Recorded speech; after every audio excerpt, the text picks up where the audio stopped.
abantu barifuza ko umuhanuzi yavuga icyiza gusa, ariko jya mu byiza abantu bifuza bashaka ntabyo mfite. Barabwiwe cyane ibyiza barabibwiwe, ariko se ubu ngubu icyiza ni ikihe? Navuga cyiza ko ari cyiza gihari. erega hari aho abahanuzi, hari umugabo wagiye kugura umuhoro, aravuga ati ejo nzica umugore byanga bikunda, ariko uraje ugiye kuri kamera ngo Imana itanze umugisha mu bantu. Utanze tese kubera ko wasenze se kurusha abandi, iraguha umugisha se kubera ko watuye ikihana, iratanga umugisha se kubera ko mufite urukundo, iratanga umugisha se, umugisha irawutanga ishingiye kuki? Gute se? Gute? Kubera ko se wapfukamye ugasengera igihugu, kubera ko se wapfukamye ugasengera abapfakazi, kubera ko se wapfukamye ugasengera abarwayi, umugisha itanze. Dore mesaje ngiye gutanga niyi: ku bahanuzi bayobeje abantu.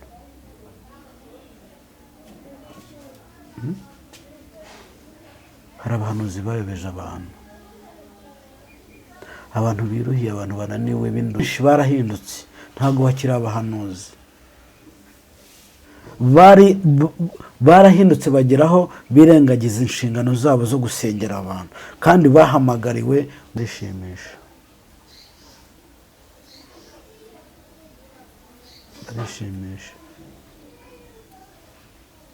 Barishimisha ariko batukisha Imana.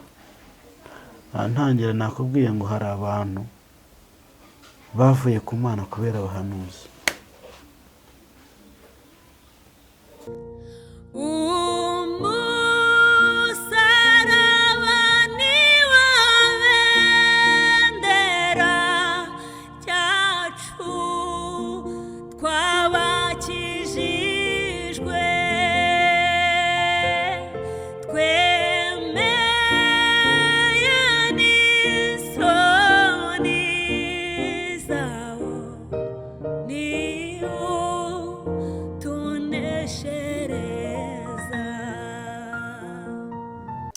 reka tubasuhuze mwebwe muhora mubana natwe kubw'ijambo ry'Imana. Hano ni ku Musaraba TV, mukozi w'Imana Mugabe Yesu nashimwe. Yesu ahimbazwe. Urakomeye? Ndaho ndashima Imana. Ni ukuri dushima Imana kongera kubana nawe. Abantu bakunda kukubona utambutsa ubuhanuzi bukakaye, abantu bamwe bakanikanga. Ese bamwe bakabaza turiya mugabo ntabwo Imana ijya imuha n'ubuhanuzi burimo agasukari?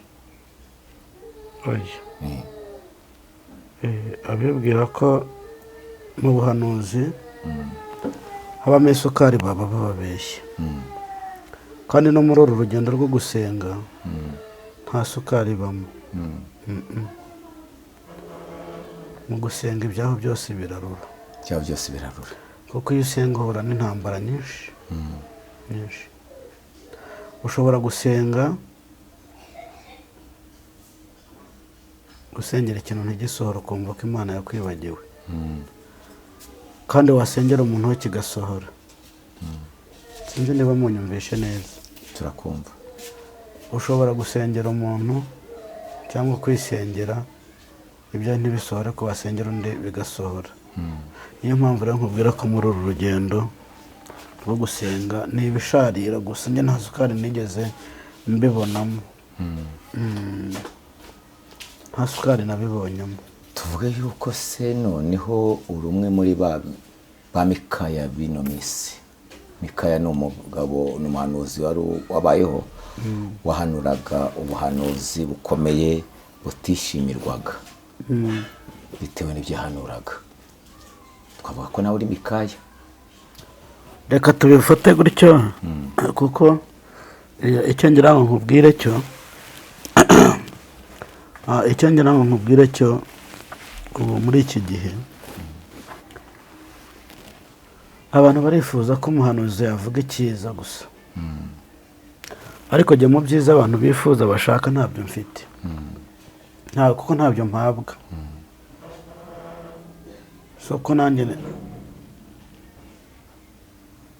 soko nanjye gutanga ibyiza bitambera, kugabura rwose ibyiza Imana yantumye ni byiza. Ariko ntekereza ko abantu barabwiwe cyane ibyiza barabibwiwe, ariko se ubu ngubu icyiza ni ikihe?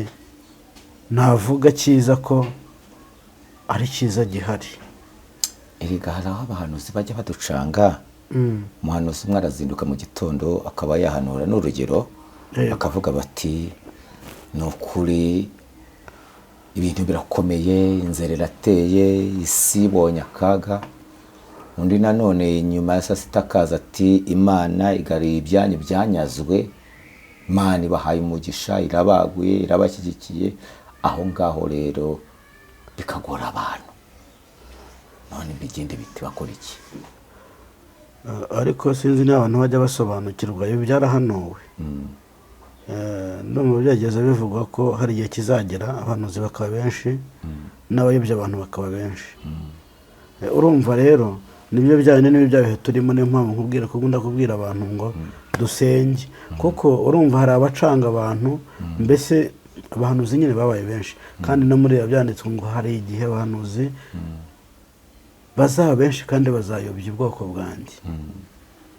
Sinzi niba munyumva neza. Bazaba benshi, harimo n'ab'ibinyoma, ari bazayobya ubwoko bwanjye. Muri Yeremiya ibice numva ntibuka neza haravuga ngo mwampugije abantu banjye. Sinzi niba uwo murongo uwuzi. Gusa iryo jambo ririmo muri ngo Bibiliya. mwampugije ubwoko bwanjye.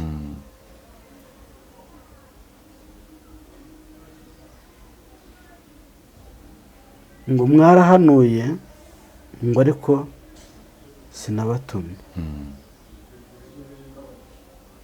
Ngo mwahanuye iby'imitima yanyu igira ite yifuza. None ni gute umuntu azaryama mu gitondo agatekereza akavuga ati ubwo mfite cano, reka ngende njya kuvuga ko Imana itanze umugisha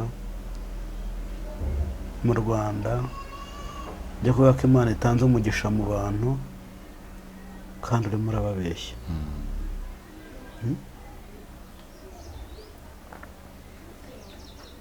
Urimo urababeshya.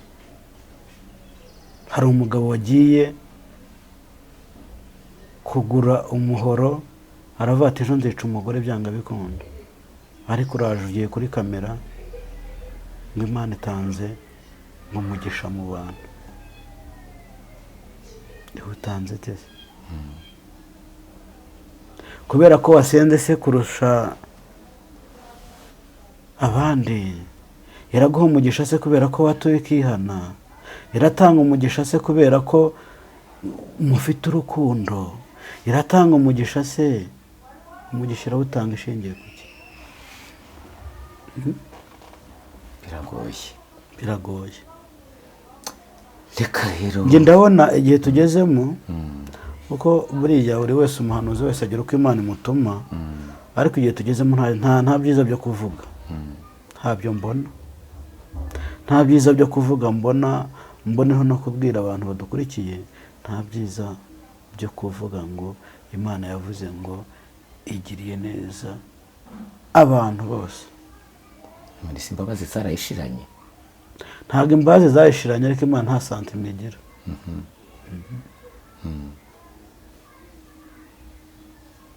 Kubera ko kwema inda 5 se, kubera ko se ni iki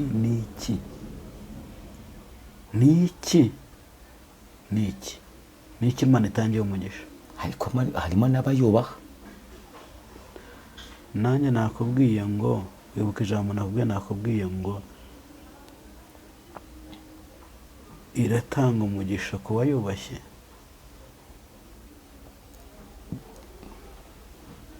Ntago umuhanuzi azaza avuge ngo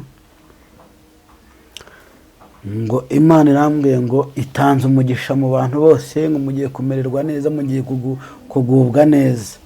Gute se? Gute?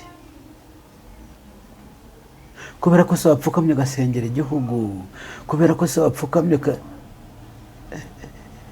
ugasengera abapfakazi, kubera ko se wapfukamye ugasengera abarwayi, umugisha itanze, niba njyewe nasenze, niba runaka yasenze akanasenga, niba hano hari n'utanasenga atanavuga ko Imana ihari, gusa umugisha Imana iratanga umugisha mu bantu bose gute?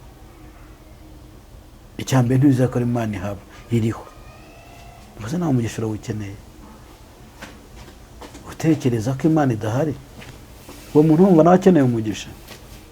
None se nimvuga ngo Imana hamwe ngo itanze umugisha naho nzamubwire? Kubera ko yaguze umuhoro akajya kuwutyaza ati ejo nzica umugore aranzengereje, kubera ko umugore yagiye gushaka inyundo, hari umerutse kumva ngo wacunze umugabo asinziriye aramwica. Ubwo so nawe arakeneye umugisha. Ariko tuzajya dukora ibyaha tuvuge ngo tuzihana. Harya Imana ko igira imbabazi nayo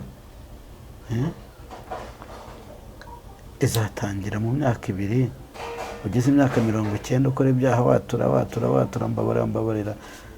Ariko se urakoze cyane Mugabe Eric, uri umwe mu bantu batajya bapfa kuza kuri kamera badafite message Imana yabatumye yabahaye. Reka rero n'ubundi gatoya naguciye mu ijambo. Ibyo kubyo waruvuze ntago njyanje kuri kamera ntafite kinjyanye. No mufite channel nafunguye ariyo Mugabe TV. Abantu badukurikiye bazajyaho barebe igihe ibiganiro mperukira kubikorera, barebe n'igihe gishize nta biganiro bijyaho. Ngiye ntabwo nzashyira ikiganiro kuri channel yanjye Imana itambwe ngo genda ujye kuri kamera utange message. Ntabwo nzanye ikisi ngo ndashaka views, ngo ndashaka iki. Ngiyewe ntambutse ubutumwa ko nabuhawe, nkavugira Imana uko nayibonye, nkavuga Imana ko igira neza, kugira ngo hari umuririmbyi uvuga uririmba ngo maze nabo bakizwe be kujya mu muriro. Mbwiriza ubutumwa bwiza kugira ngo abantu bakizwe be kujya muri uriya muriro. Niyo mpamvu rero ntabwo nzaryama ngo kubera ko Mugabe mfite channel ngo ndashaka ko YouTube izampemba ngo reka ngende mvuga ibyo nshatse. Oya, ntabwo ariko nteye, mvuga icyo nategetswe. Urakoze cyane. Karibu na message. Murakoze rero, twarimo tuganiraho. Ndumva ntabwo turi burambirane, tugiye kujya kuri message.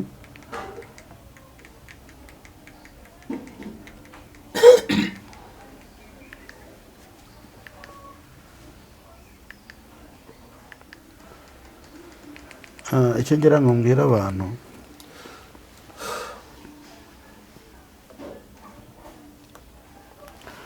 ndumva n'ikiganiro twigeze dukora ubushize twakivuzeho. Hari abantu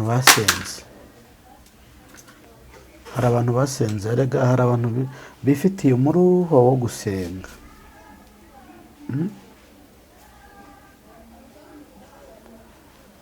Muri hari abantu bikundira gusenga, ariko dore message ngiye gutanga niyi: ku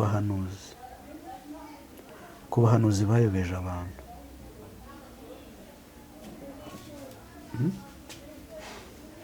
Hari abahanuzi bayobeje abantu, abantu biruhiye, abantu bananiwe b'indushyi bishakira Imana, ariko aho kuruha nshaka iby'isi nanjye naruha nshaka Imana.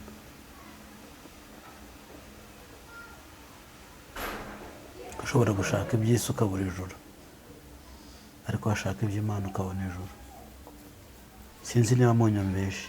Washaka iby'isi ukabura ijuru, ariko washaka Imana ukabona ijuru.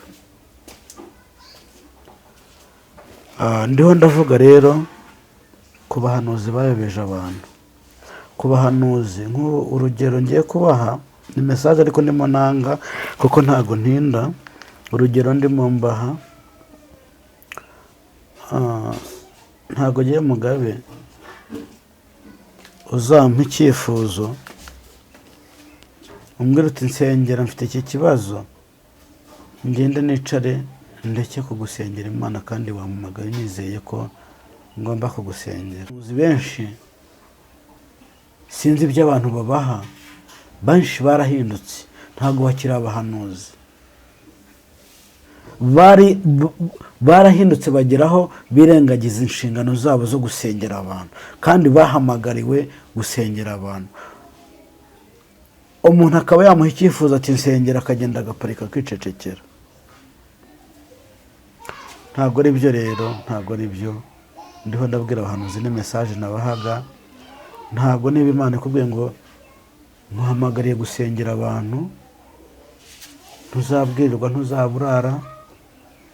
Umuntu naguha icyifuzo akubwira ati umukozi w'Imana nsengera, aho kugira ngo umusengere uparike ujye mu nyungu zawe. Tuvuge hari umuntu twari tuganira arambwira ati wowe uracyabasha no kwitaba abantu b'Abanyarwanda bari mu gihugu cy'u Rwanda ukabasengera? Ati reka kagiye ibyo narabirenze, ndetse ko mvugana n'abadiaspora bo hanze. Ati niba uvugana nawe wenda akaguha niyo sukari, ati se umunyarwanda yaguha iki? Nabwe ntariko uriya mu diaspora ashobora kuguha iyo sukari, ariko iyo sukari akayiguha ari Imana imukoresha kwa ko wasengeye wa wundi. Ni ukuri abahanuzi bayobye bavuye mu nshingano bari bafite. Umuntu uciriritse cyane waguze amayinite y'igiceri cy'ijana akaguhamagara kugira ngo umufashe umusengere, wenda reba ukigure biswi y'umwana ariko arigomwe ashyizeho amayinite kubera ko gushaka aragira ngo umwingingire Imana igira icyo mukorera, ariko wowe ugafata ugaterera iyo ukivuganira na wa wundi ukeneye ko yaguha isukari. Ntabwo ari byo rero, ntabwo ari byo, ntabwo ariko Imana yacu yaduhamagaye. Imbere y'Imana twese turareshya. Ndagira ngo mbwire abantu ngo bahindukire, abahanuzi bahindukire bongere bagaruke mu bihe bya mbere bya nyuma, kuko bajya baca umugani ngo utazi yava ntamenya n'iyajya. Abahanuzi rero icyo nababwira ni mugaruke, mwikumva ngo musengere ukomeye, uri hasi mu mureke, kuko ntekereza neza ko uri hejuru icyo yaguha yakiguha ari Imana yamutumye. Ndumva ari icyo ngicyo, niyo message nifite, sinzi niba hari ibindi mwambaza. Urakoze cyane mukozi w'Imana gukebura abahanuzi. Gukebura abahanuzi ni byiza, dore ko nawe uri umuhanuzi. Ariko se abahanuzi bakora iki noneho mu gihe nk'iki? Abahanuzi bakora iki? Ibyo bariho bakora, bariho barishimisha,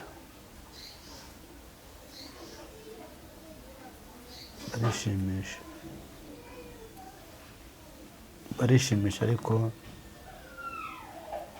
batukisha Imana. Ntangira nakubwiye ngo hari abantu bavuye ku Mana kubera abahanuzi. Nakubwiye ngo muri Yeremiya sinibuka igice cyaho n'umurongo havuga ngo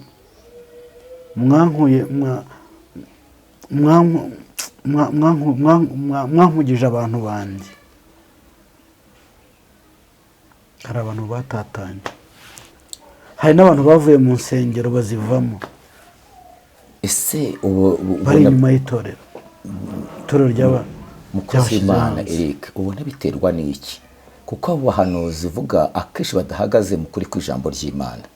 Uzasanga bafite umubare w'abantu benshi babakurikirana, babatega amatwi, ariko wa wundi rimwe na rimwe uri mu mwuka w'Imana ugasanga rimwe na rimwe ntiyitaweho. Ubona biterwa n'iki? Arega nibyo nakubwiye nti abantu b'iki gihe bo muri iyi minsi barashaka ko babeshya, ntabwo bashaka kubabwiza ukuri. Iyo babeshye rero ibyo ushaka urabibona. Ariyo mpamvu mubwira ngo abahanuzi barataye, binjiye mu kintu cyo kubeshya kugira ngo babone ibyo bashaka, babone ibibashimisha. inyungu yabo ni iyihe se? Inyungu yabo ntabwo yumva se, babone bashimisha, babone ibibashimisha. Mugabe, hari amadini amwe n'amwe yavuze yuko atagikeneye ko abahanuzi bahanura muri ayo madini cyangwa se muri ayo matorero, ariko mu minsi mike usanga bamwe mu bahanuzi cyangwa se bamwe mu bayoboke b'amadini bavuze yuko ayo madini yirukanye umwuka w'Imana kubera ko yanze yuko ibyo bintu by'ubuhanuzi biboneka mu madini cyangwa se biboneka mu materaniro. Ndakubaza muri kano kanya kino kibazo, ese nawe wumva ko barirukanye umwuka w'Imana koko mu nsengero, cyangwa ikibazo icyo ngira ngo mbabwire, uriya umwuka w'Imana umuhanuzi, insengero zisigaye zikorerwamo byinshi. Ntabwo abantu bavanywe ku Mana n'abahanuzi gusa, n'abashumba, abapasiteri, abadiyakoni, abarimu, abo nabo bakuvana mu ruhande wari urimo rwo gusenga, bakagushyira inyuma y'itorero kubera ko utabonye ya korari, kubera ko wahanuye ugahanura ukavuga umwuka w'Imana burya ararondora, ukarondora abantu ibiriho bibera mu rusengero. icyo ndi kuvuga ni iki ngiki. Utubwiye yuko abahanuzi bamwe na bamwe bahanura Imana itabatumye, bitubwiye mu kiganiro dukoze ufite ubutumwa ku bahanuzi. Mu kiganiro cyashize bwo tubwiye yuko Imana yakwetse mu bahanuzi 10 ubonamo 3. Ndi kwibaza ko utubwiye yuko Imana abahanuzi bari mu bahugije abantu Imana. Tugende mu ijambo tugendeye ku byo utubwiye mu kanya no ku butumwa utambukije muri kano kanya Imana yaguhaye ku bahanuzi, harimo yuko abahanuzi bahugije abantu Imana. Icya kabiri, mu butumwa watubwiye bushize tubwiye ko Imana yakwetse ko mu bahanuzi 10 3 bonyine ari bo baza batumwe n'Imana. Ndi kuvuga ngo ibyo bibazo abahanuzi bateje ntibyaba biri intandaro kuri ayo madini amwe namwe yafashe umwanzuro akavuga ati bitewe n'ibi bibazo reka tube duhagaze ikintu bitubuhanuze mu nsengero kugira ngo batagumya guhuza abantu Imana. Tugendeye ku cyo ngicyo waruvuze, ese kuba barabahagaritse turabyita kwirukana umwuka wera w'Imana, cyangwa nizo mpungenge n'abo bahanuzi bamwe na bamwe baje bagatera mbutiyaje mu nzira? Abenshi bateye mbutiyaje mu nzira kuko hari abari bari mu itorero imbere bari bicibwa, babaye nk'abana b'ibirara. Bavuyeho rero baza nanone baza njya numva mubyita ngo ni kuri iyi mihanda, barabatara bati ntahandi tuzabivugira, reka tujye kuri kamera tuzabeshya, kandi tubeshya abantu bazatwumva. Kandi koko abantu b'iyi minsi banyurwa babeshye, ntabwo bashaka kuvuga ukuri, ntabwo bashaka ko abasenga by'ukuri ntabwo bagaragara, ariko ababeshya baragaragara. Urugero ngiye kuguha, ubu ushobora kuvugana n'umuntu 2 3 ukamusengera, ejo bundi wamuhamagara ugasanga nimero yawe yariborotse. Urumva urukundo ruhari? Akagenda akajya kuwumubeshya, kandi ukamuhamagara, wamuhamagara ati ndashaka kunsengera. Ubwo yabonye ngo umuhanuzi ugiye kumusengera, ati kugusengera urampaye angahe? Ijambo ry'Imana ziracuruzwa. Abura niba abantu bashaka. Ubuvuze kuri iryo jambo ry'ibiguzi, hari n'ikintu kivugwa muri minsi cyitwa igitambo, kugira ngo umuhanuzi umuntu akavuga ati kugira ngo ngusengere umuhanuzi asengera umuntu uti uratanga igitambo tamba Isaka. Ntabwo Ese njyewe biriya bintu biri mu kuri cyangwa ntabwo mpamanya nabyo. Ntabwo Imana yacu nta hantu nigeze mbona ko Imana iturwa igitambo, ahubwo Imana iturwa ituro ry'ishimwe. Nta hantu nigeze mbona ko gutura igitambo byemewe. Hari aho byemewe nepo igitambo. tubera igitambo byararangiye.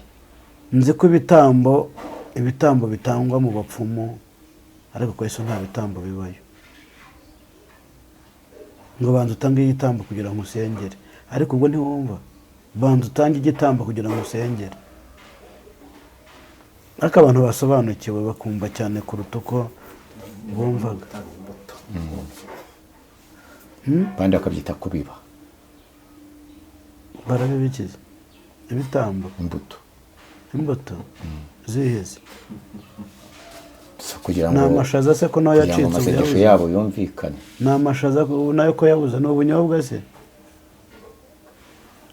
Abantu bagira ubwenge. Abantu bagira ubwenge. bave mu bujiji. Bave mu bujiji kandi basobanukirwe. Basobanukirwe kandi birinda babeshye. Barababeshya muzi ngo niko kuri, ariko ntabwo ariko kuri. Uvuga ukuri ntimubasha kumubona, ahubwo murabona abatavugisha ukuri. Yesu abaha umugisha. Tugana ku musozo w'ikiganiro cyacu, sinzi mu butumwa watanze yenda niba ari rimwe. Yesu abaha umugisha kandi ndabakunda. Amahoro y'Imana abane namwe. Tuzasubira ibyacu nakagaruka tuvuga ijambo ry'Imana, kandi murusheho gukizwa, murusheho kwezwa, kuko Yesu araje. Karibu n'isengesho. Uri Imana nziza, uri Imana idukunda, turagushimye rero, turaguhimbaje wabanye natwe mu kiganiro. Mwami, tugeze amasaha tujyomeye ku mwuka w'abazima, kandi Kristo ntacyo twibagiye kandi nicyo twarengejeho mu byo wadutumye. Urakoze rero ko wabigenje neza mu izina rya Yesu Kristo. Amen.